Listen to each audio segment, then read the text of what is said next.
depuis quelque temps, est sorti un très gros livre sur le cinéma, sur les décors de cinéma ou sur la scène suisse du cinéma. C'est Backdrop Switzerland de Cornelius Schregl. Cornelius, on se connaît depuis des années parce que nous avons enseigné, et d'ailleurs c'est un de vos anciens étudiants, Adrien Fernet, qui tient la caméra cette année. Que je reconnais très bien d'ailleurs. Mais oui, Backdrop Switzerland, il y a eu une très bonne couverture médiatique. Comment ça se fait? Est-ce que la Suisse est un théâtre d'opération, comme on dit, en guerre et non pas au cinéma? Bon, je n'irai pas jusque-là, mais en tout cas, dans la fiction, oui, pourquoi pas. Donnez-nous des exemples. Alors, la photo d'illustration, c'est extraordinaire parce qu'on reconnaît tout le monde l'Aston Martin DB3, c'est James Bond, c'est Goldfinger, mais on n'avait jamais vu les praticables à l'arrière. Comment avez-vous fait pour aller retrouver toutes ces archives? Alors les archives viennent essentiellement de la Cinémathèque suisse, qui est coéditeur de ce livre, et qui m'ont gentiment donné accès en fait à tout ce qu'ils avaient. Vous êtes arrivé en disant je fais un livre sur la Suisse? Alors j'ai pitché le projet à Frédéric Maire, je lui ai dit je fais ce livre donc de tous les films étrangers qui utilisent la Suisse comme décor, et il m'a dit génial, vas-y, et puis voilà, il m'a ouvert les portes. C'était très facile après ça. On sait que la Suisse a été le fond de films indiens, et on sait que c'était les raisons de la guerre Cachemire-Jammu. La Suisse a été désertée, mais pourquoi est-ce que la Suisse a tellement plu au cinéma de Bollywood? Ah bon, évidemment, chaque période a son contexte. Alors pour les films indiens, oui c'est juste, c'est à cause du Cachemire, ils sont venus ici en Suisse. Ils le font encore moins, c'était plutôt les années 80, surtout les années 90, 90. Absolument, ouais. Absolument. Quels sont les plus anciens documents qui concernent des tournages faits en Suisse? Évidemment, on connaît le château de la Sarah avec Eisenstein, etc. Mais vous, c'est de la fiction. Vous êtes remonté, ou ça remonte jusqu'à quand?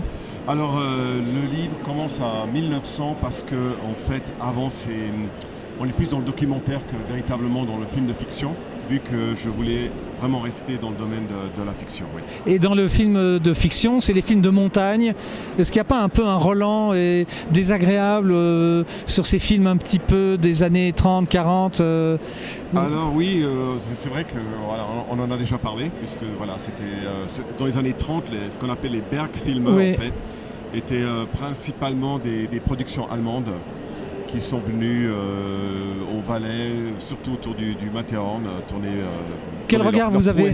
Vous enseignez le cinéma, vous êtes dans ce milieu-là.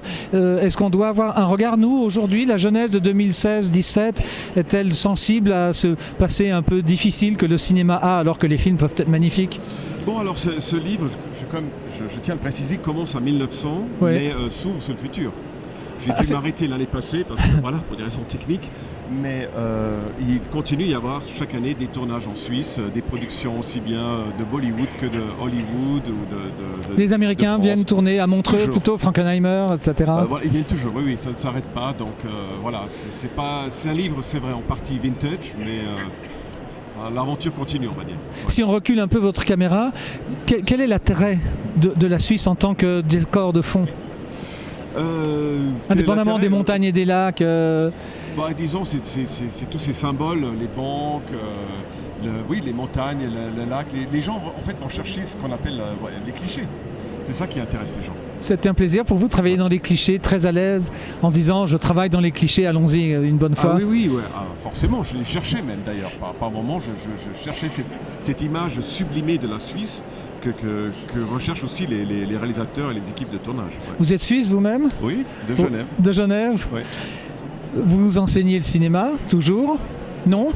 Plus tellement aujourd'hui, j'ai maintenant plus tellement de temps de le faire. Ouais. Qu'est-ce que vous faites à part d'écrire de gros livres? Alors, à côté de ce livre, il y aura des expositions, dont la première se tiendra au festival de Locarno cette année, donc pour le 70e. Le festival a choisi une exposition autour du sujet de ce livre. C'est très bien. Merci beaucoup. On se réjouit de vous lire. On vous le recommande. C'est chez l'Âge d'Homme. Peut-être pas pour France Loisirs parce que c'est un peu trop pointu comme sujet. Mais en tout cas, allez chez votre librairie la plus proche et vous trouverez donc Backdrop Switzerland de Cornelius Schregl. Merci Cornelius. Bon salon et merci aux éditions et salutations à Andonia.